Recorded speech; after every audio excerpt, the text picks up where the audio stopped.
नमस्ते भावांनो, good morning. आजचा blog हे मुंबई आहे. आम्ही निघालो आहे मुंबईला. झोपलो होतो सकाळ वाजले जातात 7:30. मित्राचा फोन आला, म्हणला मुंबईला जायचं आहे. पण मी जरा टाळटाळ केली, पण त्याने एक वर्ड वापरला, तो तर मोकार आहे, तुला काही काम आहे. खरंच मोकार आहे, जाऊ दे, जाऊन येऊ चला. तर भेटू आपण पुढं, कंटिन्यू ब्लॉग चालू. त्याला उठवलंय आपण, मोकार आहे ते माझ्यासारखं, काही काम मला नाही आहे. आपण मला सोडायला चाललाय गाडीपर्यंत, आहे की नाही अजून.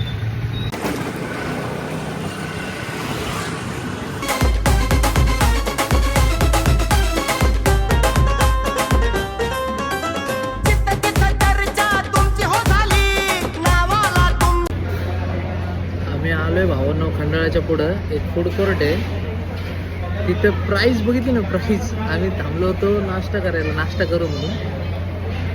एक डोसा आणि एक इडली वडा सांबार घेतलेला. त्या दोन्हीची प्राईस आहे ना 350 रुपयेपर्यंत गेली. ही बघा पूर्ण लूट मारी भावांनो, लूट मारी. चायची टपरी टाका कुणी ते.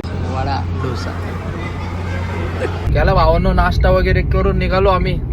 किती महाग असू द्या भावा, पैशाला खचत नाही आपण, किती बी असू दे महाग. केला पोट भरून नाश्ता वगैरे केला. आता चाललो, कारण की किती बी महाग असलं तर काय फरक पडतंय शेठ लोकांना, सांगा तुम्ही. मोकार लोकांना शेठ तुम्ही नादच केलाय ते. ओ शेठ तुम्ही माणूस हाय लय ग्रेट. हा कुठला ब्रिज होऊ शकतं भावांनो. नवीन ब्रिज, नवीन गव्हर्नमेंटने फुल पैसा खर्च केलाय. इसका कारण नरेंद्र मोदी. स्टार्टिंग पण दाखवली तुम्हाला, आता मधलं पण दाखवत होतो. इथं मध्ये थांबून फोटो काढायचा भारी येतो. एक तर आयुष्यातनं लांब, नाही तर फोटो पण भारी. भावांनो हा ब्रिज जो बनवलाय ना गव्हर्नमेंटने, जे लोणावळ्यामध्ये ट्रॅफिक होती ना त्यासाठी बनवलेला आहे. अंडरग्राऊंड रोड यांनी काढलेला आहे जो. आणि काय म्हणतो माझा मित्र, सबवे म्हणतोय इथं रोडच्या मध्ये. कुणाला खायचं वगैरे पण असेल ना सांगू शकतो. अच्छा, रोडला सबवे म्हणतोय. बघा हे होतो म्हणतो इथं मध्ये. बघा भावांनो तो ब्रिज जो नवीन झालाय आता सध्या, क्रेज चालू आहे त्या गोष्टीचा. जिथं जाऊन सगळे फोटो काढतात, ते व्हिडिओ टाकतात ते. बघा हाच तो. Wow nice.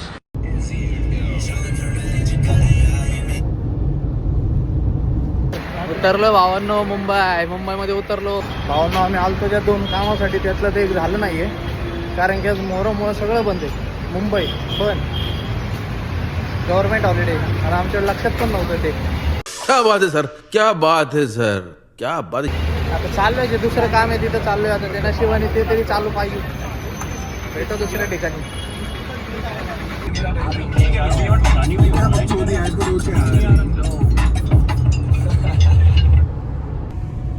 चष्मा आहे बघ कुठे चष्मा. 2 कामासाठी आलतो, त्यातले एक पण नाही झालं. इसका कारण नरेंद्र मोदी. खूप दिवस झाले आम्ही म्हणत होतो की मुंबईला आले जाऊ जाऊ जाऊ, पण आज फर्स्ट टाइम आमचे जे काम होतं ते तर झाले नाही. म्हटलं आज ताज हॉटेल तरी जायलाच पाहिजे. मग चाललोय आम्ही ताज हॉटेलला. आता एंटर करतो आम्ही पार्किंग साठी. लाईन लागली इथं पार्किंग साठी. मीटिंगला आलोय. आमचं दुकान स्टोर इथे टाकणार आहे. जागा बघायला आलोय आम्ही इथं. स्टोर ओपन करायचं. स्टोर ओपन होणार आहे.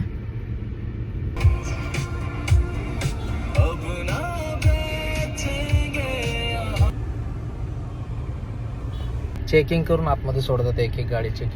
चेकिंग चालू एक एक. चेकिंग तर करायला पाहिजे.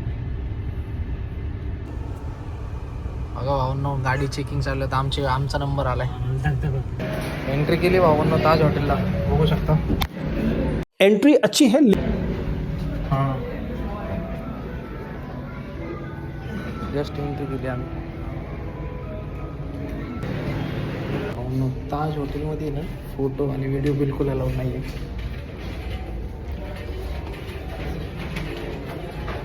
सध्या फिरतो आहे ताज भावनो. आतमध्ये ना रोलेक्स सारखे ब्रँड वगैरे सगळे खूप काही खूप ताज हॉटेलच्या आतमध्ये खूप फॅसिलिटीज आहेत, क्लास.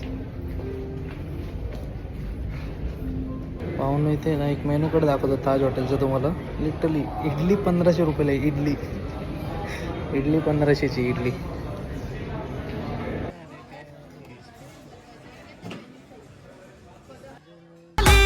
नावाला तुमच्या डिमडाली तुम्ही नादच केलाय थेट ओ सेट तुम्ही माणूस हायलाय ग्रेट नेटवर्क जाम तुम्ही केला या नाव तुमचं व्हायरल झालं या व्हिडिओ तर तुमचाच गाजावाजा आहे कोणावर माझा भरवसा नाही. बिलची वाट बघतो. बिल किती होतं काय होतं बिलच्या हिशोबाने बघू. जो माझ होता ताज हॉटेलला जायचा तो तर जिरला. चांगलाच जिरला. बघू आता बिलच्या हिशोबाने. तसं तर आपण काही गरीब नाही, आपण शेठ लोक आहे.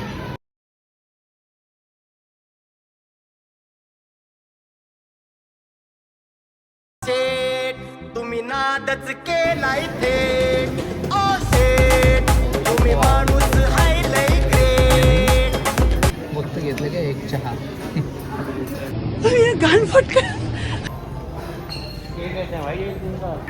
एक्झिट आहे बाबांनो ताज हॉटेलची आमची आता एक्झिट. चला केलं का स्कॅन. आलो बाबांनो ताज हॉटेल करून. खतरनाक हॉटेल आहे पण नाद नाही हॉटेलचा पण बाबांनो काही बी म्हणा. आणि त्याच्या प्राइसचा पण लय खतरनाक. प्राइस तर एवढी खतरनाक आहे ना टाकतो मी. पण एकदा तरी जायला पाहिजे ना, असं वेगळीच पॉझिटिव्हिटी येते. आता निघालो आम्ही आमच्या घरी पिंपरी चिंचवड. ज्या 2 कामासाठी आलतो त्यातले एक पण नाही झालं. तिसरंच झालं आमचं. तिसरं काम झालं ते ताज हॉटेल. ते तर आमच्या ह्याच्यात नव्हतंच करायचं पण जी 2 काम होते ती नाही झाली. आता तिसरं झालं. चला तिसरं पण नाही, आम्हाला जायचं होतं मरीन ड्राईव्हला. आम्ही आलो होतो मरीन ड्राईव्ह साठी पण ताज हॉटेल बघितलं. मग शेठ लोकांचं काय पैसे म्हणले थोडंफार होतं वरती खाली. काय मग ती घरापाशी गेलो एखादं लोन मारायचं परत.